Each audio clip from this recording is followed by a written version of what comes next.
In business, you need to know something about who you're going to help.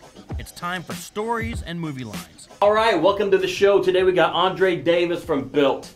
And first we're going to talk a little bit about Built, then we're going to talk about you, and then we're going to have a little bit of fun. All right, so let's jump right into it. So tell me, what does Built do? Built's a 3-year-old company in the crossroads, disrupting how construction's been done the last 100 years. And really what that means is technology has not been a part of that process. And so we've added in software technology with clean construction methods to build the interior of a commercial space out faster than you can typically do conventionally. You have the awesome Green Learning Center.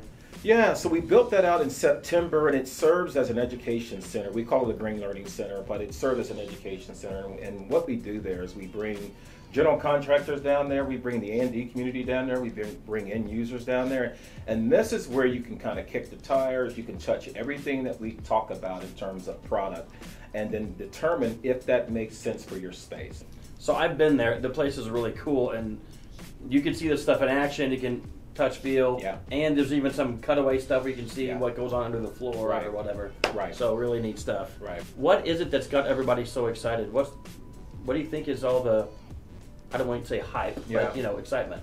I think for Built, I think it's our approach. Our end users, our strategic partners, we bring a lot of value to them.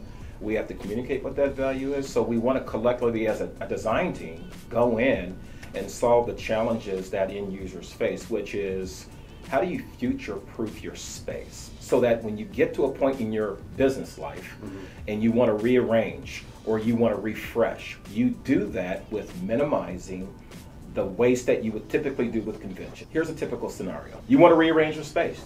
You want to change it. And we'll get rid of this wall. You want to get rid of this wall. So you bring in a general contractor. He goes, okay, we'll demo that wall. We'll throw everything away, and then we'll build it again. You go 3 years later. You know what? We need more space. I need to move back this way now because I want more room over here. Yeah, I want to change it. You bring your general back in, contractor. He demos that wall, and he throws it away. We're suggesting there is a better way. I mean, it's just waste, waste. Your place is like laser cut and it's done. Yeah, so we're using machines, right? And so we don't have to worry about the skilled trades and the labor, the lack of rather, because that's really what's driving the business that we're in is the lack of skilled trade. People coming into the trades are minimizing, and so with that, you can't guarantee craftsmanship. You can't guarantee the project's going to be on time because you don't have skilled trade or the labor force. When we show up on a construction site, which sounds odd when I say this, there are no dumpsters. Wow. Think about that on construction. That's crazy. 0 dumpsters. Built's been around for 3 years and doing really well. Just opened in St. Louis. Opened St. Louis in June, and it's double the space we have in the Crossroads. It's beautiful. It's so what? I guess what would you attribute the success to? You know, I think again, it's our approach. I think the timing in the market. I think people are at a point in their business life where they want a little more flexibility of their space. They want it done in 19 weeks. You don't have the crew to do it in 19 weeks.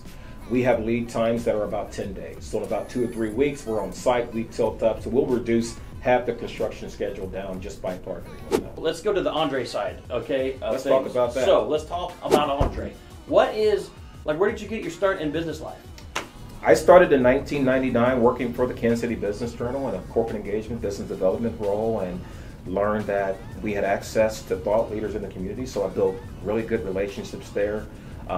Sustain those relationships, and I spent 17 years doing that. Was getting pulled a lot of different directions with a lot of different firms that wanted me to kind of help them, Built being one of them. Built was so disruptive and it was so entrepreneurial and new that I felt like I could help them scale. So my business life has spanned the better part of 20 plus years. Do you have any advice for people that are just getting started? Yeah, sometimes I look back and everybody should reflect on life, right? You should reflect and figure out what it is that you're doing that's making sense, where you are, what's the next 5 years look like for you.